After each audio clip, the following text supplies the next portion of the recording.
classe de CM1, une classe de CM2, leur enseignante et son équipe. Ils viennent d'un petit village de 500 habitants dans le Doubs.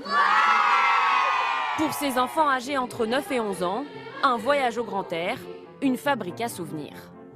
Salut tonton, tata. Je suis dans la baie de Somme. On s'amuse bien, on fait du bateau, on ramasse des coquillages.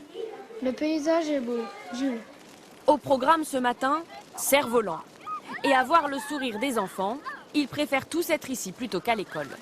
Il n'y a pas de devoir à faire.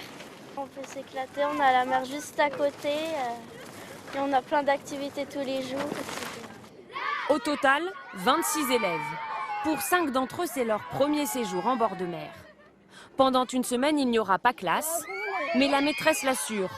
Chaque activité présente un intérêt pédagogique. Pour fabriquer leur cerf-volant, ils ont travaillé la géométrie, ils ont travaillé les pliages, la symétrie, etc. Et puis après, voilà, c'est le plaisir de voir voler leur construction quand tout fonctionne. Ce séjour, c'est surtout l'aboutissement d'une année de travail sur les bancs de l'école. Exemple avec cette sortie en mer. Donc là, on part faire quoi? Une balade On lève le doigt, ce sera mieux. 1h30 de bateau, l'occasion de faire un peu d'histoire. Les plages du débarquement, vous vous souvenez que les Allemands, ils attendaient le débarquement. Donc ils avaient construit des blocos sur les falaises. Là, on va en voir un qui est tombé de la falaise. Depuis 2 ans, Marie Hersan pilote seule l'organisation de ce voyage.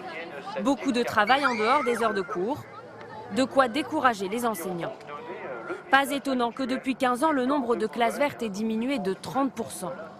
Sans compter une angoisse permanente, celle de l'accident. On ne profite pas vraiment du paysage ni des visites, on les surveille en permanence. Il faut les compter toute la journée, toutes les minutes presque pour être sûr qu'ils soient tous là. La peur d'avoir un accident parce qu'après la faute c'est pour nous. On est responsable de ce qui peut arriver aux enfants. Les financements, voilà ce qui a été le plus compliqué à trouver. Des mois de tractation pour recevoir des subventions. On a principalement la mairie, ensuite on a des donateurs particuliers qui habitent dans le village, des associations. Résultat, les familles ont payé 110 € par élève pour le séjour. À la clé, l'apprentissage de la vie en collectivité. On apprend à vivre avec les autres, à s'entendre, puis à créer des liens. Quand on se réveille et que les autres ils dorment encore, pas les réveiller. C'est bon, tout le monde est prêt? Bon appétit! La maîtresse a fixé une règle, interdiction d'appeler les parents.